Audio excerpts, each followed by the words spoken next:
ஒரு காலத்தில் 100 மீட்டரை வெறும் 9.58 செகண்டில் கடந்து உலக சாதனை படைச்ச நம்ம உசேன் போல்ட்னால இப்போ ஒரு படிக்கட்டு கூட ஏற முடியல அப்படின்னு சொன்னா உங்களால நம்ப முடியுதா? கடைசியா உசேன் போல்ட் 2017ஆம் ஆண்டு ரிட்டையர்மெண்ட் ஆனாரு. அவர் ரிட்டையர்மெண்ட் ஆனதுக்கு முக்கியமான காரணங்களில் ஒன்று அவருக்கு ஸ்கோலியோசிஸ் அப்படின்ற ஒரு நோயினால பாதிப்பு ஏற்பட்டு இருந்தது. ஸ்கோலியோசிஸ் அப்படின்னா என்ன அப்படின்னு பார்த்தீங்கன்னா, நார்மலா முதுகுத்தண்டு அப்படின்றது நேரா இருக்கும். ஆனால் இந்த நோயினால பாதிக்கப்பட்டவர்களுக்கு எஸ் போன்ற வடிவில் முதுகு தண்டானது வளைந்து இருக்கும். இதனால அவங்களால சரியா நடக்கவே முடியாது.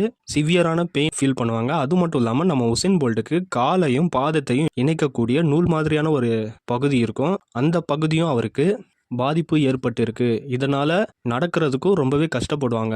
இந்த 2 நோயினால பாதிக்கப்பட்டு இப்போ உசேன் போல்ட் அவர்கள் ஒரு படிக்கட்டு ஏறுறது கூட ரொம்பவே மூச்சு வாங்குது அப்படின்னு சொல்லி ரீசெண்ட் இன்டர்வியூல சொல்லியிருக்காரு. இது உசேன் போல்ட் ரசிகர்கள் மத்தியில பெரும் அதிர்ச்சியை ஏற்படுத்தி இருக்கு. உங்களுக்கு உசேன் போல்ட் ரொம்பவே பிடிக்கும் மற்றும் அவர் மறுபடியும் பழைய மாதிரி வரணும் அப்படின்னு சொல்லி நினைச்சீங்கன்னா கமெண்ட்ல போல்ட் அப்படின்னு சொல்லி டைப் பண்ணுங்க.